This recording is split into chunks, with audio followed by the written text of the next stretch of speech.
ఇప్పుడే జీ5 app download చేయండి. చూడండి మీ ఫేవరెట్ టీవీ షోస్ ఎప్పుడైనా ఎక్కడైనా.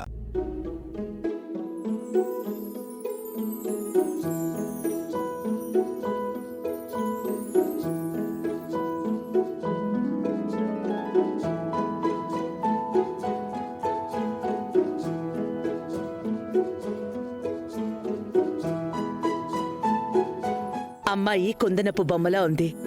మన ఉత్తంకిచ్చి చేస్తే జంట చూడముచ్చటగా ఉంటుంది. వెంటనే వాళ్లతో మాట్లాడండి. ఈ రోజే పెళ్లి చూపులకొస్తామని చెప్పండి.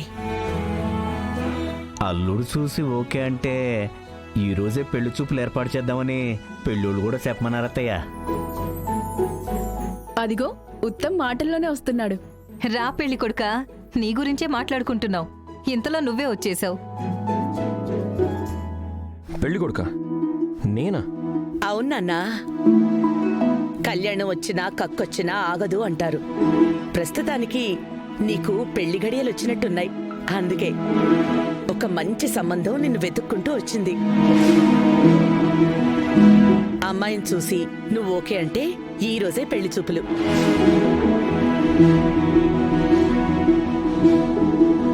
సారీ నాన్నమ్మ, నాకిప్పుడే పెళ్లి చేసుకునే ఉద్దేశం లేదు. బిజినెస్లో ఎక్స్పీరియన్స్ వచ్చిన తర్వాత బిజినెస్లన్నీ మెయింటైన్ చేయగలుగుతున్నాను. అలాగే పెళ్లి మీద నమ్మకం వచ్చిన తర్వాత తప్పకుండా పెళ్లి చేసుకుంటాను. ఏం మాట్లాడుతున్నావు ఉత్తమ్? బిజినెస్కి నీ పెళ్లికి సంబంధం ఏంటి? అవునాన్నా, ఏ వయసులో జరగాల్సిన ముచ్చట ఆ వయసులోనే జరగాలి అంటారు. ఆలస్యం అయ్యే కొద్దీ వయసు పెరుగుతుంది. పిల్లాడు ముదిరిపోయాడు అన్న పేరు మిగులుతుంది.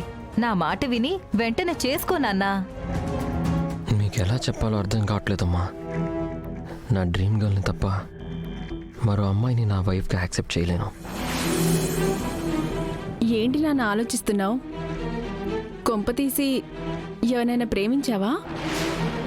ప్రేమ లేదు, దోమ లేదు. అలాంటి లేనిపోని ఆలోచనలు వాడికి పెట్టకు. అడగడంలో తప్పే ఉందక్కా. ఈ జనరేషన్ కుర్రాడు, పైగా ఫారెన్లో చదువుకొనొచ్చాడు. కాబోయే భార్య విషయంలో తనకంటూ కొన్ని అభిప్రాయాలు ఉండొచ్చు కదా. లేదంటే తన మనసులో ఎవరో అమ్మాయి ఉండబట్టే మనం చూసిన పెళ్లి సంబంధం గురించి మాట్లాడట్లేదు అంటావా?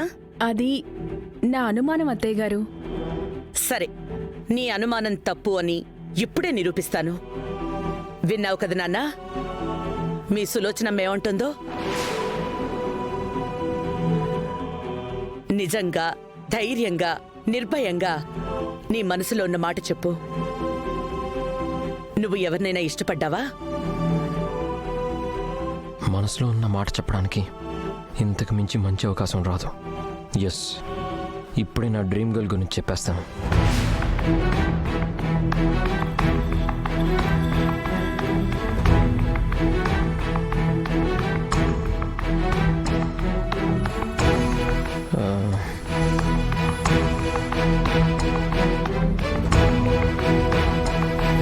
నానమ్మ, అది నేను ఒక అమ్మాయిని ప్రేమిస్తున్నాను.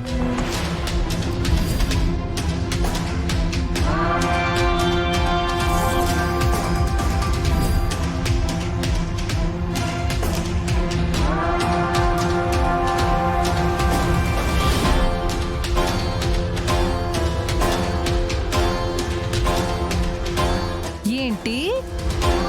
నువ్వు ఒక అమ్మాయిని ప్రేమిస్తున్నావా? ఆ అమ్మాయిని కాకపోతే ఆ అబ్బాయిని ప్రేమిస్తాడా ఏంటి? అసలు ఆ అమ్మాయి ఎవరు అడగండి. అడుగుతున్నారుగా, చెప్పు.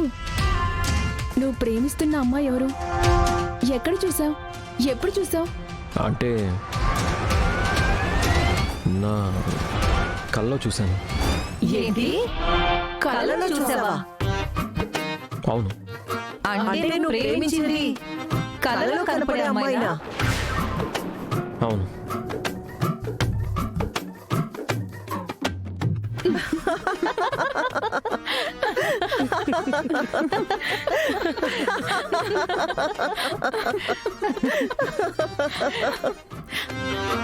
గోపాలుడివిరా బాబు.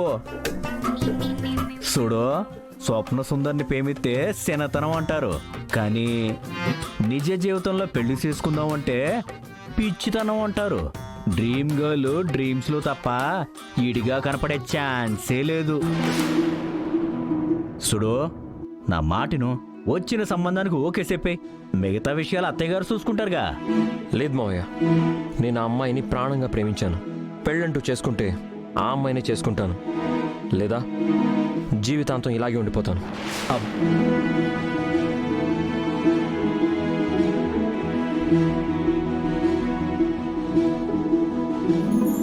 ఆ అమ్మాయిని తప్ప ఇంకే అమ్మాయిని చేసుకున్నట్టున్నావు. ఆ అమ్మాయి అంత బాగుంటదేటి? అవును మావయ్య. ఎంతకే ఆ అమ్మాయిలో తమరికి ఏం నచ్చిందో?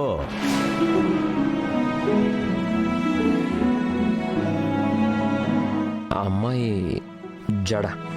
ఏటే జడా? అంటే నువ్వు కలలో చూసింది ఆ అమ్మాయి మొహం కాదేటి?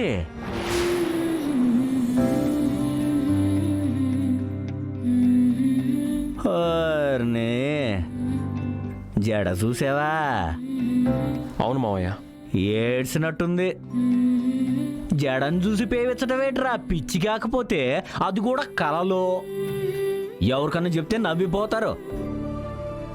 అవును, అయినా కలలో ప్రేమించిన అమ్మాయి కోసం నిజ జీవితంలో పెళ్లి వద్దనుకోవడమేంటి? కల ఎప్పటికీ కలే, అది ఎప్పటికీ నిజం కాదు. మేము చూసిన సంబంధానికి ఒప్పుకో. లేదమ్మా, నేను మనస్ఫూర్తిగా ప్రేమించాను. నా ప్రేమ నిజమైతే ఏదో ఒక రోజు తప్పకుండా అమ్మాయి కనబడుతుంది, ఈ ఇంటి కోడలవుతుంది. అప్పటికి నీకు నా వయసు వస్తుంది. నువ్వు చాలా తెలివైన వాడివి అనుకున్నాను, కానీ ఇంత అమాయకుడివని అస్సలు అనుకోలేదు.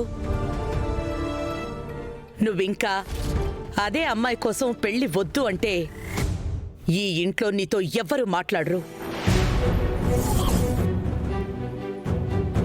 నానమ్మా. అవునుత్తమ్, నువ్వు నిజంగా ఒక అమ్మాయిని ప్రేమించుంటే కష్టమో నష్టమో నీ పెళ్లి జరిపించుండేవాళ్లం. కాని కలలో వచ్చే అమ్మాయిని తప్ప మరొకరిని చేసుకోను అని జీవితం నాశనం చేసుకుంటాను అంటే చూస్తూ ఎలా ఉంటాం? ఇదే లాస్ట్ అండ్ ఫైనల్. నువ్వు గనక మేము చూపించిన అమ్మాయిని చేసుకోను అంటే ఇక జీవితాంతం నీతో మాట్లాడం. మా నలుగురిని నువ్వు శాశ్వతంగా మర్చిపోవాల్సి ఉంటుంది. నో నో నో, మీతో మాట్లాడకుండా నేను ఉండలేనమ్మా. మీరు మాట్లాడకపోతే బతకలేనమ్మా. సారీ అమ్మా, సారీ సారీ అమ్మా.